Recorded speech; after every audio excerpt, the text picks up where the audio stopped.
Panel, ladies and gentlemen, India is a proven geopolitical and economic powerhouse who is an undisputed contender for the next global hegemonic power after the decline of the United States of America.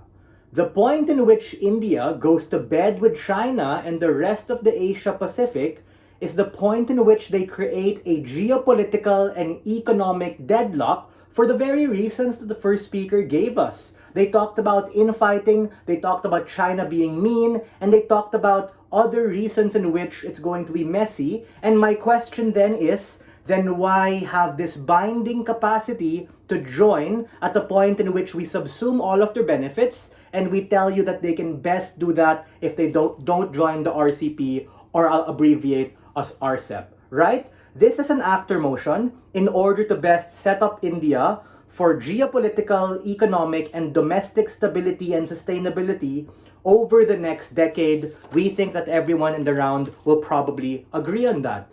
This is a classic case of free trade versus protectionism, and we believe that India has the competitive labor market and multiple industries across many different business models in order to be able to compete, wherein free trade isn't a necessity. Large and powerful countries who have leverage only have an incentive to join free trade agreements if they wish to exert some sort of economic influence. But the previous speaker also did tell you already that they already are strong. They already do have this capacity and autonomy to do these things. So we question the lens in terms of this being strategic for India, and we tell you ultimately they contradict themselves when they say, hey, India's awesome and strong, but then confine their capacity and limit them in this small pond wherein India is already a big fish and China is a shark, someone who cannot be trusted.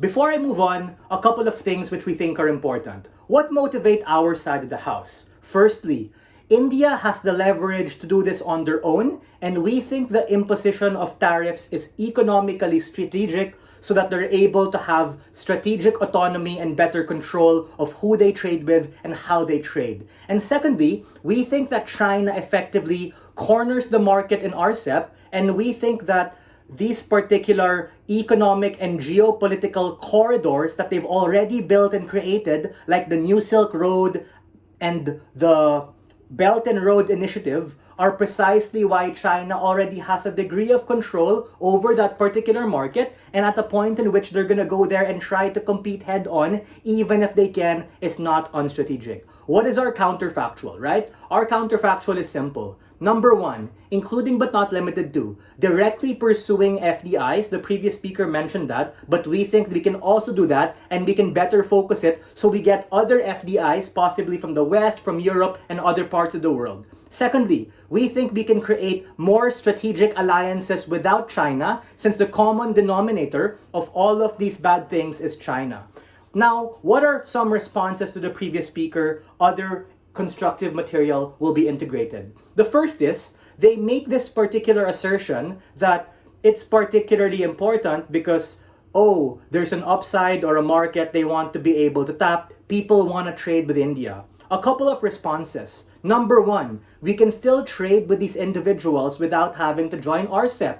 We do that in status quo, wherein India is such a huge importer and exporter to Asia and other parts of the world. Secondly, the problem when you particularly join these kinds of free trade agreements is the problem in principle of reciprocity. Meaning, if in certain industries, like in e-vehicles with Tata Motors, and they want to be able to compete, oh no, they're gonna get crowded out by NIO and BYD and other lower quality but affordable Chinese alternatives, and that actually kills EV market of India, a point in which they're already growing and they want to compete. This is parallel with why Ford and Tesla in the United States don't want to have free trade with China because of their particular capacities to be able to do these particular things. The second thing is the reasons that PM gave us. The infighting that we're seeing in status quo is precisely the point in which we don't want to end up and get involved in that hot mess. It becomes unstrategic, and the contagion and spillover effects that we see, just like what we saw with the pandemic and with inflation, is actually going to harm us. Heck, even right now, the property crisis in China with Evergrande, etc., is still particularly contentious. How exactly does this harm India, and why this is ultimately an unstrategic decision on their end? Firstly, we think that tariffs which aren't able to be done in a free trade agreement because of reciprocity allow you the autonomy to selectively trade and compete in specific industries and markets you want to do. I mentioned EV. We also need to understand how India is a huge exporter for human capital, right? Labor is relatively affordable and also cheap and also effective because a lot of Indians speak very good English. Hence, they're even able to debate really well and be world class. That's why they get outsourced to other parts of the world for a lot of different kinds of jobs. The point in which they now have to directly compete with Chinese individuals or Filipinos or other people who also are similar to that is the point in which they lose out on the competitive advantage that they otherwise have. They become less likely to be able to differentiate. But wait, secondly, even if they can compete, and we might preempt this idea that they give us that, oh, competition, innovation, more players equals better, it becomes a race to the bottom. Why? Just take a look at Chinese products, ladies and gentlemen. It's all about margins, it's all about what we can do at the cheapest price, and the point in which we're at this race to undercut margins, whether that be for technology, whether that be for cars, whether that be for airplanes, is the point in which you do the ultimate disservice for your country, not just nationally, but also domestically. So what have we told you from opening opposition? We told you that it's an unstrategic choice for them to get involved at a point in which it's already a hot mess, and they can do all of these things on their own and even better and have more economic control over it. We are very proud to open First Clash.